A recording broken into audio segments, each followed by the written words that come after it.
little update on what's going on with the JL.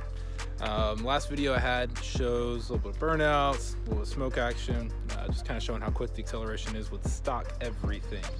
And now it's a little different, so I figured it was time to kind of give an update. Out here taking a little bit of pictures, so we'll set this down, we'll take a break for a minute and show you what's going on here.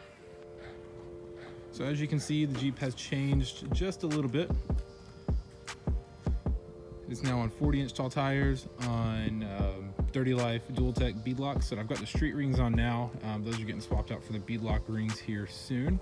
Sitting on a Rock Krawler 3.5-inch X Factor mid-arm. So all 8 control arms, 2 track bars, some solid sway bar links, and this thing is riding like a dream. And big difference here is that sucker right here. Bestop Trektop in twill, the NX in twill rather. Super excited about this. I was able to sell my hardtop pretty fast and got it replaced with this, and honestly it's just as quiet. Looks better, gives it a really aggressive look. Still rolling on gladiators like I did with the old Jeep X-Comp MTs. Added the Motobuilt front bumper, and don't have a winch in there yet because his super winch was actually way too big to fit in there, and I didn't feel like chopping and everything up on a brand new Jeep and doing surgery to make it fit. So we're going to replace that with the Warn. And as you can see, the lights are kind of flashing all over the place. That is the Taser light for the JL. So that's a module that lets you program for like tire size, speedometer, transmission shift points, make sure all that's dialed in. But it's also got some really cool features where like you can disable the start stop, you can do a light show, like I've got the high beam off-road lights, the Drifter series tied into that, and with the fog lights or high beam off-road pods, those are tied into the factory fog lights. So it's a really cool way to kind of show it off, grab some attention. I trimmed the factory fender flares with the trim line that, I mean, it almost looks like it's supposed to be like that. Added some Rubicon rock rails and trimmed those down. Motobuilt tag delete, or Motobuilt spare delete, tag holder, backup camera.